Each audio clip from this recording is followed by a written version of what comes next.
Nobody can ever tell me that we do not live in an absolute looks obsessed society. It's everywhere, not just in dating where people typically experience it, but in social interactions, um, job interviews. It's everywhere. I mean, there've been numerous studies done on lookism based discrimination in society that pretty much cement the point that attractiveness comes first before all else. Forget about this BS of like when people go, "Oh, it's on the inside that what's on the inside that matters." It's not about what's on the outside.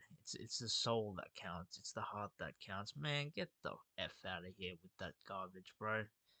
That is absolutely not true. And if you were to walk around outside for 2 minutes, you will see that the people that tell you what's on the inside that counts are full of shit. And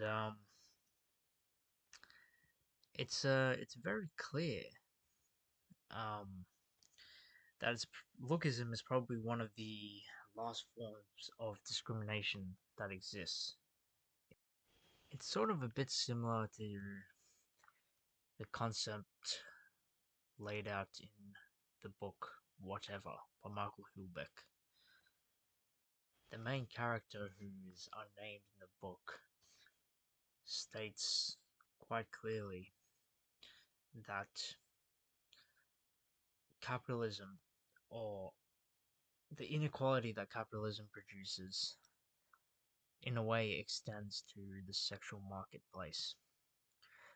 You have people that hoard many material comforts, while others go poor and receive only scraps.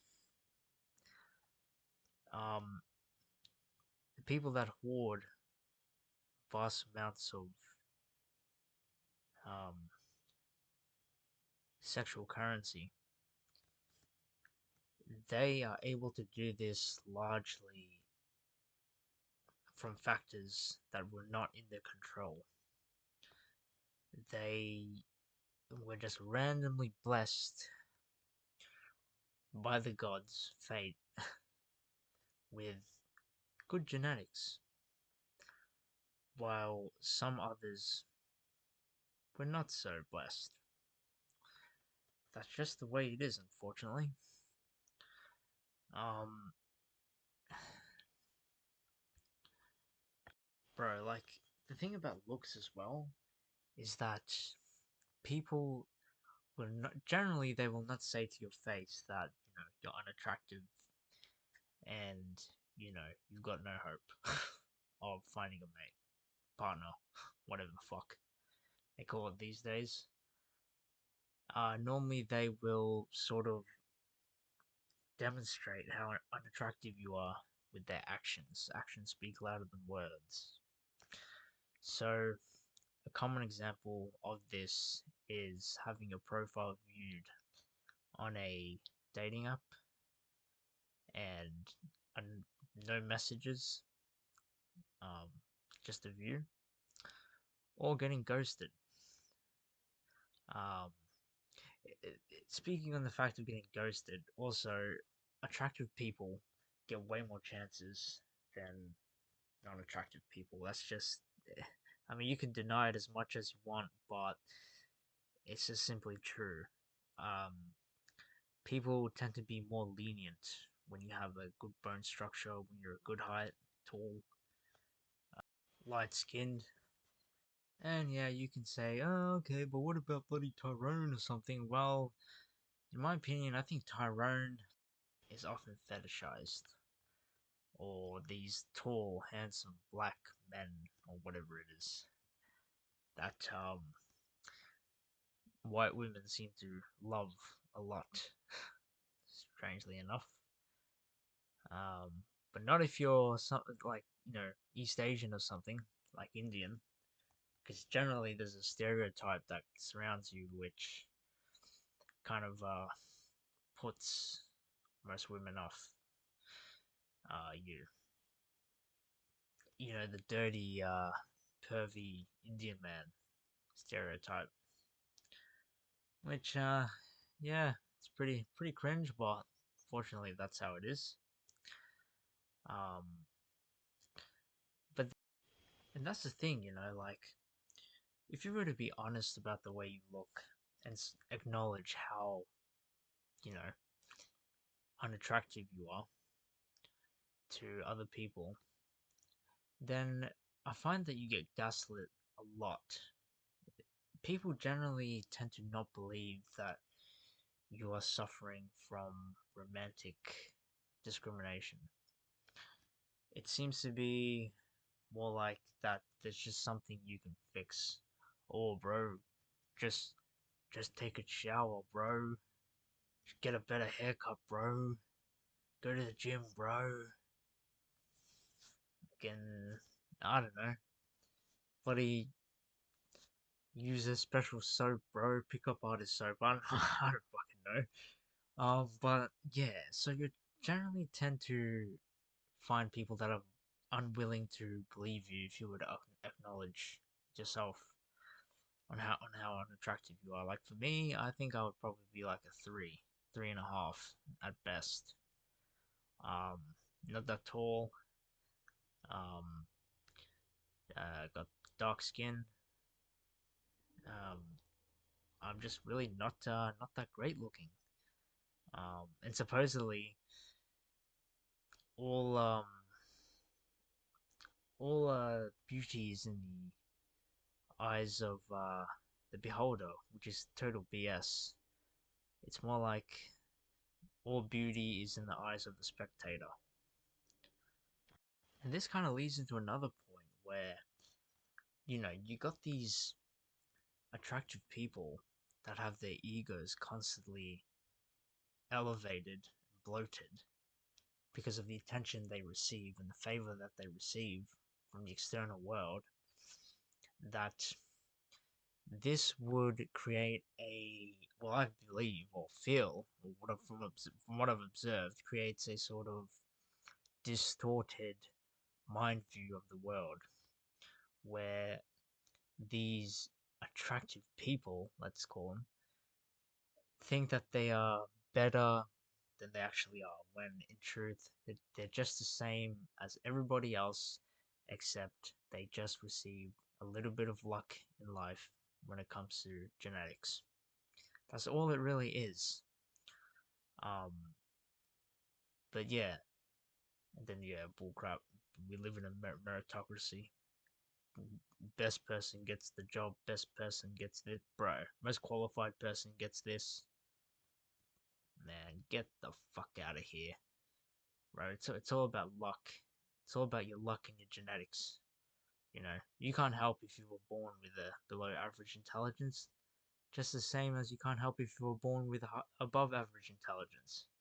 Okay, it's all randomized luck. There's no special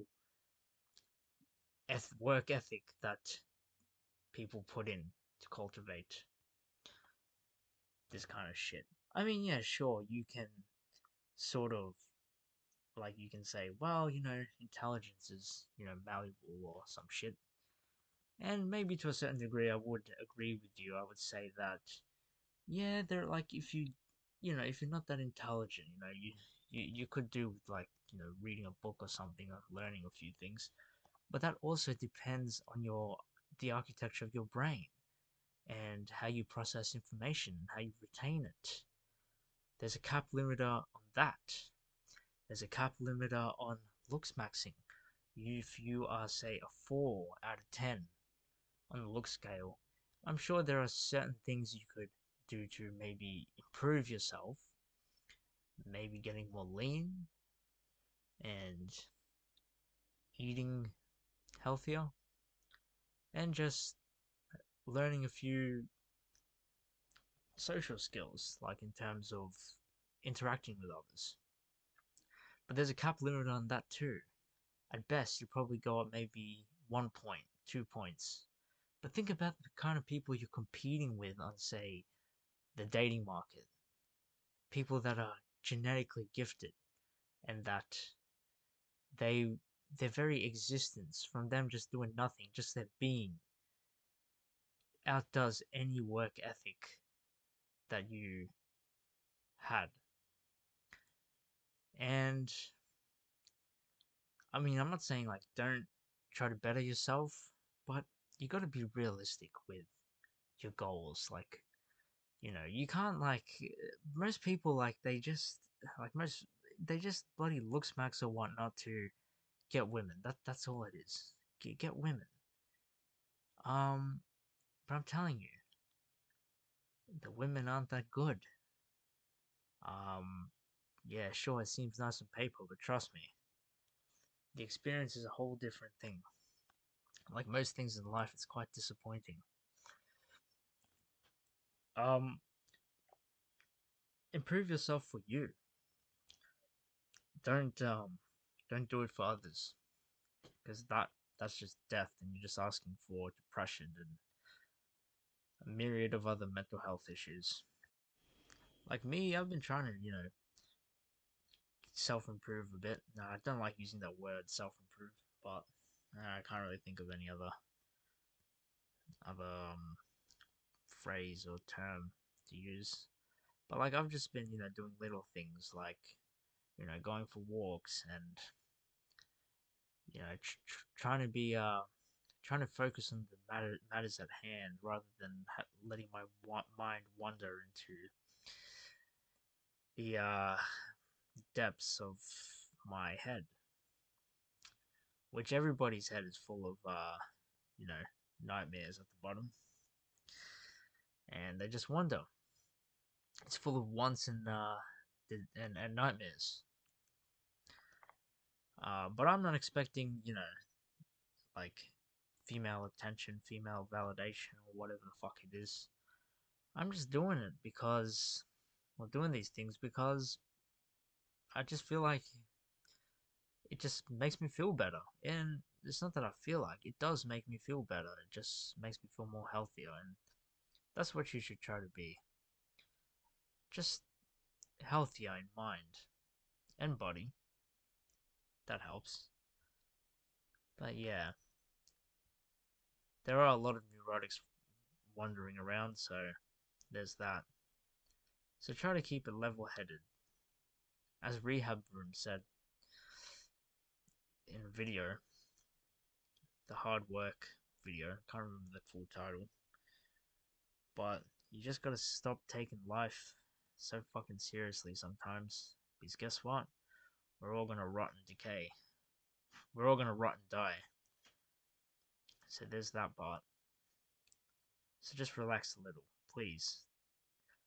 And yeah, I get it as well. It hurts when you don't have female attention and all this crap, but unfortunately, that you're doing just you. I know that you're doing the best you can at the moment. We're all doing the best we can with what we're given, and sometimes some people have life on easy mode, while others have to play life on nightmare mode. Man, how the fucking dices roll, I got no clue, but it really is fucking annoying sometimes. But that's just how it is. And it's like when you're unattractive, the world is pretty much against you. I know that there's some people that say, well, you know, stop thinking the world is against you and just put your head down and do the work and blah blah blah. Which, yeah, I agree to a certain extent. Sometimes, like as I was saying before, you just gotta make do the best you can. But sometimes it's just not that easy to put your head down and just do the work when your experiences are just shit. And you got to be honest with yourself. That's the first step to recovery. You got to be honest about your weaknesses and your strengths. Okay, and it's not easy. It's gonna take time. It's gonna take pain, a lot of pain. But I'm sure a lot of people, or the people that watch this channel, few at the moment, I'm sure you guys are already in a lot of pain, And yeah, so but yeah, it's gonna take time. Anyways, guys, I just thought I would make this short one on Lookism. I will definitely revisit this topic in a future video with more detail. But for now, I'm signing off. Have a good night, guys. Alright, later.